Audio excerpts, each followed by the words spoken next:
Hi ಸ್ನೇಹಿತರೆ, ಎಲ್ರಿಗೂ ನಮಸ್ಕಾರ. ನಾನು Kasimappa Gunjalli. Welcome to real competitive academy India. ಆತ್ಮೀಯ ಸ್ಪರ್ಧಾ ಮಿತ್ರರೇ, ಇವತ್ತಿನ ಅವಧಿಯಲ್ಲಿ ಅರ್ಥಶಾಸ್ತ್ರಕ್ಕೆ ಸಂಬಂಧಪಟ್ಟಂಥ ಮೂಲ ಅರ್ಥಶಾಸ್ತ್ರ ಆ ಒಂದು ವಿಷಯಕ್ಕೆ ಸಂಬಂಧಪಟ್ಟಂತೆ ಬೇಡಿಕೆ ಮತ್ತು ಪೂರೈಕೆ ಎನ್ನುವಂಥ ಸಮಾನತೆ, ಅಂದರೆ ಬೇಡಿಕೆ ಮತ್ತು ಪೂರೈಕೆಯ ಸಮಾನತೆಯ ಕುರಿತು ಇವತ್ತಿನ ಅವಧಿಯಲ್ಲಿ ಚರ್ಚಿಸೋಣ, ಬಹುಮುಖ್ಯವಾದ ಪ್ರಶ್ನೆಗಳೊಂದಿಗೆ. ಎಸ್, ನೀವೆಲ್ಲ ನೋಡ್ತಾ ಇದ್ದೀರಾ ನೋಡ್ರಿ. ಏನಿದೆ ಮೊದಲನೇ ಪ್ರಶ್ನೆ? ಎಸ್, ಮೊದಲನೇ ಪ್ರಶ್ನೆ ಏನಿದೆ? ರೈಟ್. ಬೇಡಿಕೆ ಮತ್ತು ಪೂರೈಕೆ ಸಮನಾಗುವ ಬಿಂದುವನ್ನ ಏನೆಂದು ಕರಿತೀವಿ? ಬೇಡಿಕೆ ಈಕ್ವಲ್ ಟು ಪೂರೈಕೆ ಅವೆರಡು ಸಮನಾಗಬೇಕಂತ ಹೇಳಿದ್ರೆ ಆ ಒಂದು ಬಿಂದುವಿನ ಏನಂತ ಕರಿತೀವಿ ಅಂತ ಹೇಳಿದ್ರೆ ನಾವು ಸಮತೋಲನ ಬಿಂದು ಅಂತ ಹೇಳಿ ಕರಿತೀವಿ. ಆಯ್ಕೆ ಸಿ ಸರಿಯಾದಂತ ಉತ್ತರ. ನೋಡ್ರಿ, ಮುಂದಿನ ಪ್ರಶ್ನೆ ಇದೆ. ಎರಡನೆಯ ಪ್ರಶ್ನೆ, ಸಮತೋಲನ ಬೆಲೆ ಎಂದರೇನು? ಸರ್ಕಾರ ನಿಗದಿಪಡಿಸಿದ ಬೆಲೆನಾ? ಅಲ್ಲ. ಗ್ರಾಹಕರ ಬಯಸುವ ಬೆಲೆನಾ? ಇದು ಅಲ್ಲ. ಬೇಡಿಕೆ ಮತ್ತು ಪೂರೈಕೆ ಸಮನಾಗುವ ಬೆಲೆಯನ್ನು ಏನಂತ ಕರಿತೀವಿ ನಾವು? ಸಮತೋಲನ ಬೆಲೆ ಅಂತೇಳಿ ಕರಿತೀವಿ. ಎಸ್, ಏನಂತ ಕರಿತೀವಿ? ಸಮತೋಲನ ಬೆಲೆ ಅಂತ ಹೇಳಿದ್ರೆ ಬೇಡಿಕೆ ಮತ್ತು ಪೂರೈಕೆ ಅವೆರಡು ಸಮನಾಗುವಂತ ಒಂದು ಬೆಲೆ ಏನಂತ ಕರಿತೀವಿ ನಾವು? ಸಮತೋಲನ ಬೆಲೆ ಅಂತೇಳಿ ಕರಿತೀವಿ. ಹಾಗಾಗಿ ಆಯ್ಕೆ ಸಿ ಸರಿಯಾದಂತ ಉತ್ತರ.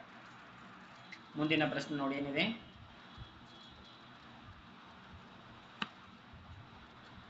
ಬೇಡಿಕೆ ಹೆಚ್ಚಾಗಿ, ಅಂದ್ರೆ ಆ ಒಂದು ಮಾರ್ಕೆಟ್ ಅಲ್ಲಿ ಬೇಡಿಕೆ ಹೆಚ್ಚಾಗಿ ಪೂರೈಕೆ ಸ್ಥಿರವಾಗಿದ್ರೆ, ಪೂರೈಕೆ ಸ್ಥಿರ ಸಮತೋಲನ ಬೆಲೆ ಹೇಗಾಗುತ್ತೆ ಅಂತ ಕೇಳಿದಾರೆ.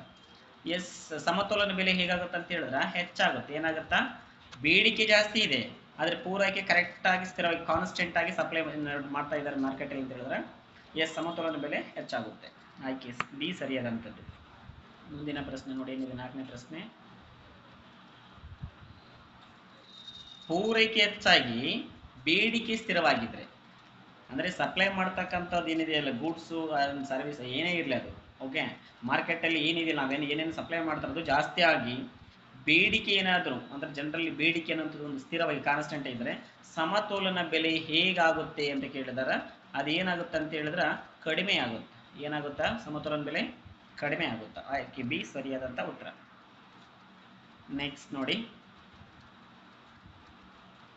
ಸಮತೋಲನ ಸ್ಥಿತಿಯಲ್ಲಿ ಯಾವುದು ಸತ್ಯ? ಸಮತೋಲನ ಸ್ಥಿತಿಯಲ್ಲಿ ಯಾವುದು ಸತ್ಯ ಅಂತ ಹೇಳಿದ್ರೆ ಬೇಡಿಕೆ ಹೆಚ್ಚಾದ್ರೆ ಅದನ್ನ ಸತ್ಯ, ಅಥವಾ ಪೂರೈಕೆ ಹೆಚ್ಚಾಗುತ್ತಾ ಅದನ್ನಲ್ಲ. ಬೇಡಿಕೆ ಮತ್ತು ಪೂರೈಕೆ ಎರಡೂ ಸಮನಾಗಿರಬೇಕು, ಅದು ಸಮತೋಲನ ಸ್ಥಿತಿಯಲ್ಲಿರ್ತಕ್ಕಂಥ ಸತ್ಯ. ಆಯ್ಕೆ ಸಿ ಸರಿಯಾದಂತ ಉತ್ತರ. ಮುಂದಿನ ಪ್ರಶ್ನೆ ನೋಡಿ. ಎಸ್, ಏನಿದೆ ಮುಂದಿನ ಪ್ರಶ್ನೆ? ಮಾರುಕಟ್ಟೆಯಲ್ಲಿ ಕೊರತೆ ಉಂಟಾಗುವುದು ಯಾವಾಗ? ಮಾರುಕಟ್ಟೆಯಲ್ಲಿ ಯಾವಾಗ ಕೊರತೆ ಉಂಟಾಗುತ್ತಾ?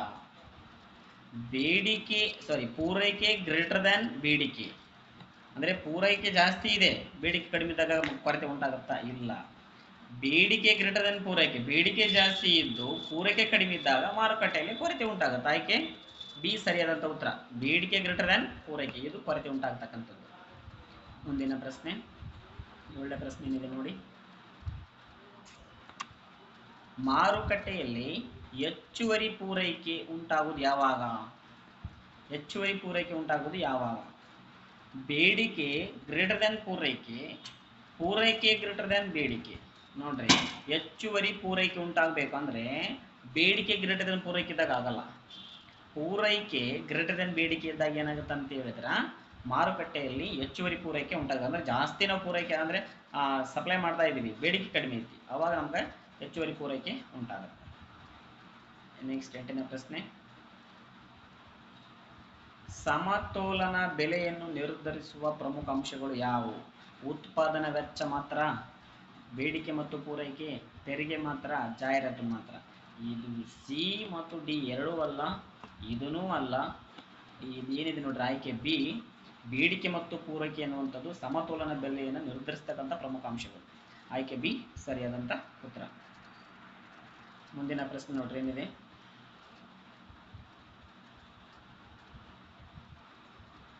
ಎಸ್.